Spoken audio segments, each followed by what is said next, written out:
right, doing a little spontaneous live video here.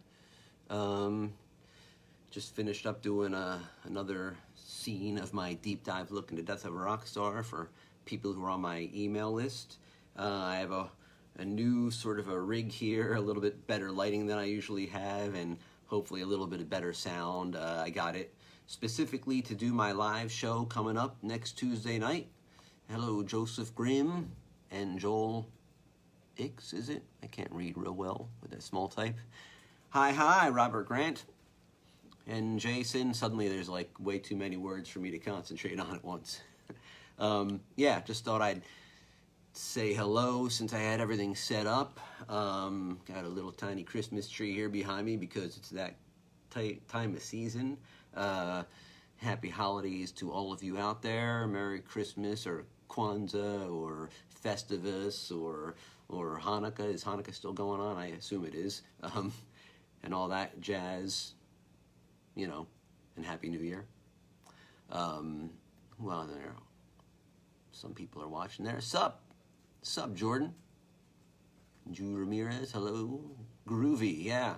Yeah, I'm digging it. This little new contraption I have here, it's pretty cheap, only like $50, and it gives you a nice little ring light and a kind of a nice little condenser directional mic. It's not that I don't have a bunch of other mics in my apartment, but this particular one goes right into my phone, and it hooks onto this thing, and he's got these little bendy arms. That's why this shakes when I do this, and I can kind of put things in the positions I want them.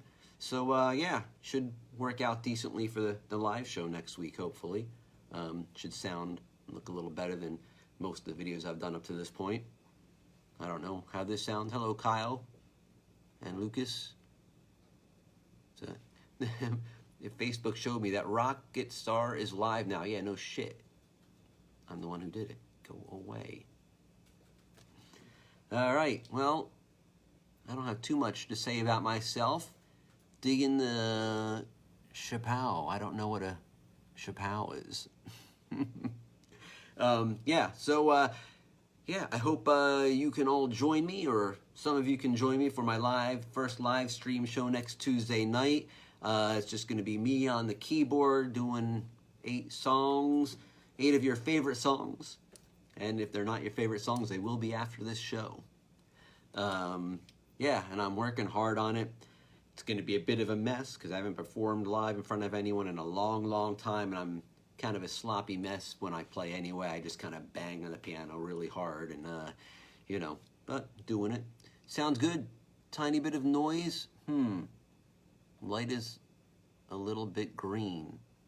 Oh, yeah, well, you know, there's a Christmas tree behind me. I don't know what that's doing to the light. I'll have to listen back to see what that tiny bit of noise is. Might be the refrigerator in the background, I don't know. It's French for head covering. Oh, okay. Well, there you go. Yeah, I do have a head covering. That's true. Is there awesome music? It's nostalgia. Thank you, Claude Jolie. So excited for next week's show. Thank you, Wendy. I hope I don't let you down. I hope you dig it.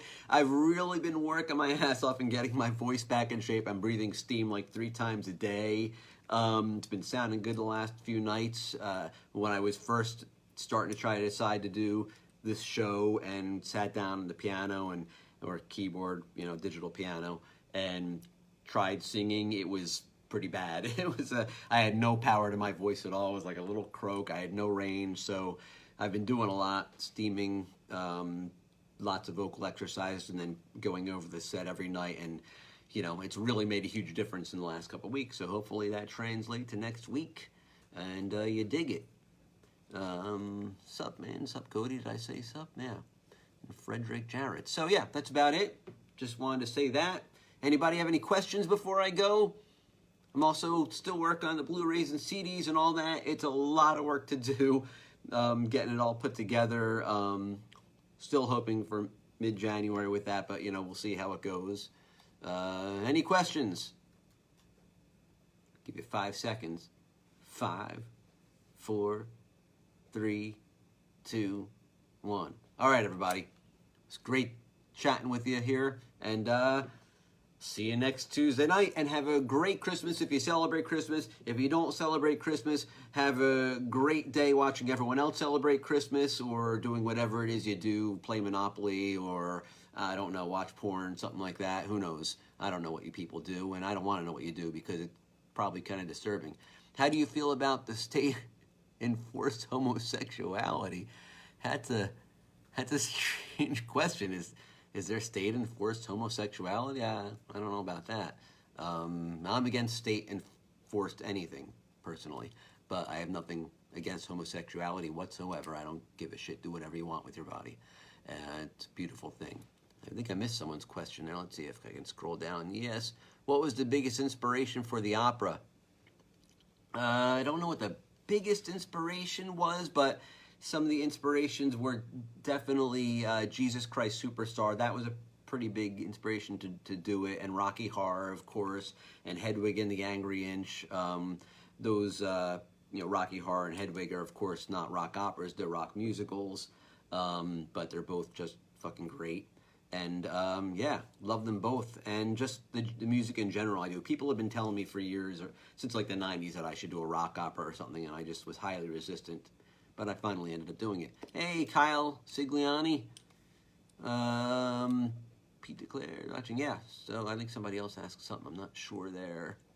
Any date on when the movie will be physically released? Well, like I was saying, Wendy, I'm working on getting the Blu-rays and DVDs and CDs, all together right now. It's like having to author a Blu-ray and DVD is a much bigger pain in the ass than I anticipated. It took me a while to do it. I won't go into the details of why.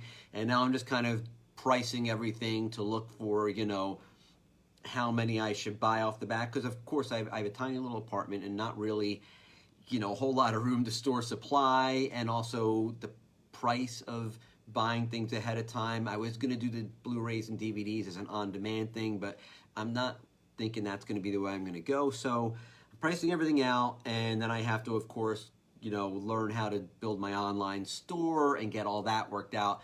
Hoping for mid-January.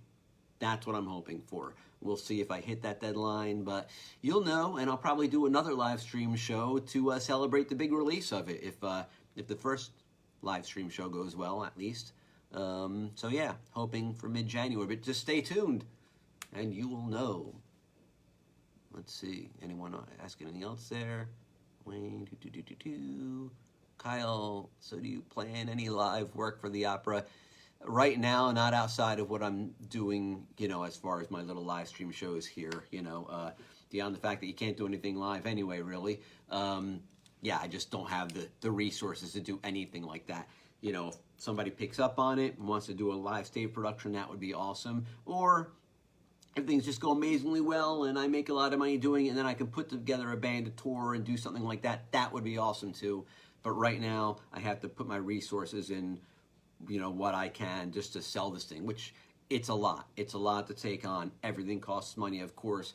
I made most of my fans on here by advertising on Facebook and getting them involved in it, and that costs an arm and a leg, and then getting everything printed up, and even the online store is going to cost me money every month, and my website costs me money every month, and I don't have a lot of money, so it's kind of like, I can't really afford to, pay a band or to go on tour or anything like that right now. So I just kind of have to do everything online. That's how it is in the modern age, and it works well for me, I think. So, that's how it's going to go. Let's see, did I miss anyone there? Oh, Noah. Noah. You should check out Repo. I've heard of Repo, the genetic opera, and I think I've seen little segments of it, or little pieces online years ago. I should maybe check out the whole thing. It wasn't really my kind of music from what I recall. I think it was very sort of neo-metal, if I'm not mistaken. Neo-rock. Oh, my computer screen just went dark there. So maybe a little modern for my taste, but I should check it out more. I'm a little more old school, as I think you've kind of realized. I love Evita. That's a rock opera that I love, and Tommy, of course. But yeah, I would check it out, and that's probably the only rock opera that I've heard of that has had any level of notoriety in many years. It's not a genre that is very easy to do, I guess, or that people work into successfully very often, if you can call it a genre. What is the name? Debbie. I should really get contact lenses or something. The easily influences might be Kiss, yeah. but I am singing King Diamond.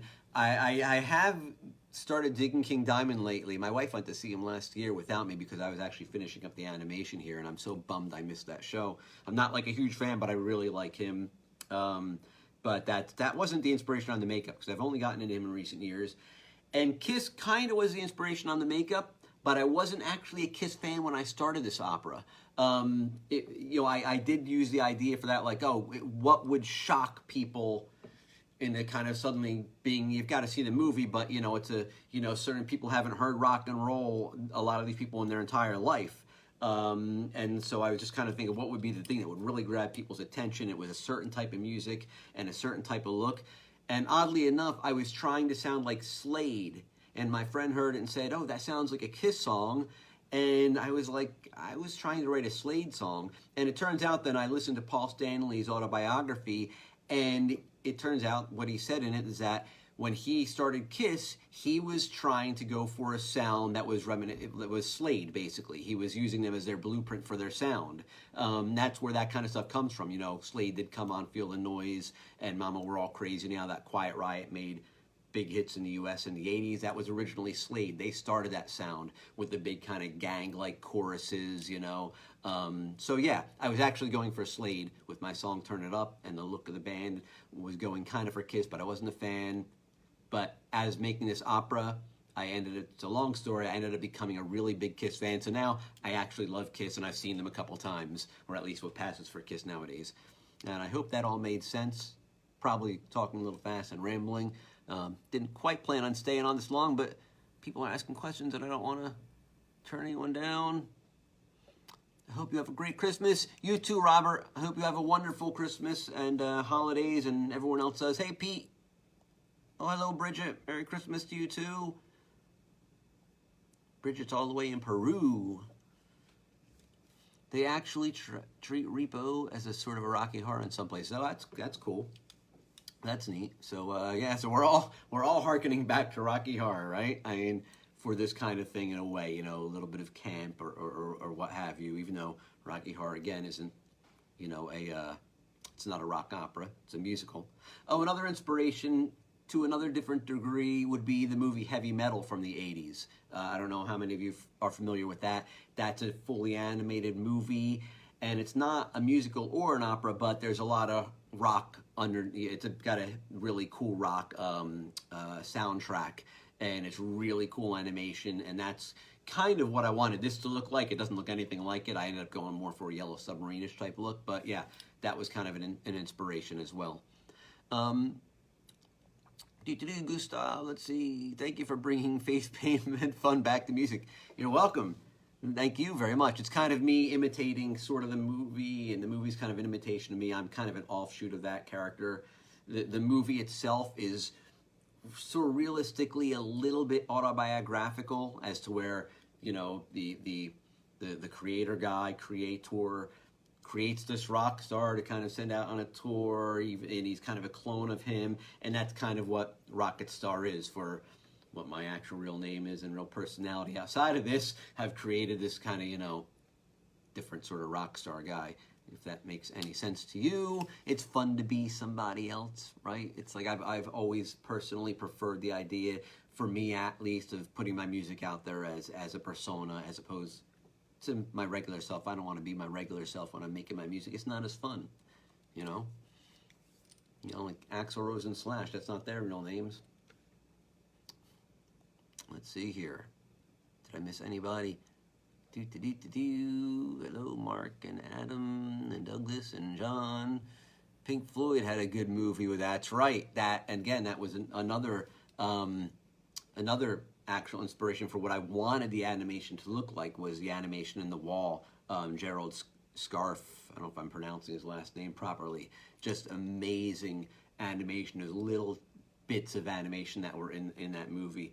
I wish this could have looked like that, but I don't have $500 million to pay people to animate like that, so I had to do it myself in my own little dinky way. Hey, Mike, happy holidays to you. Look forward to the live stream. Thank you, and I do too. I look forward to doing it for you. Hello, John, and yeah, I'm gonna log off now. I've been on here longer than I thought I was going to be.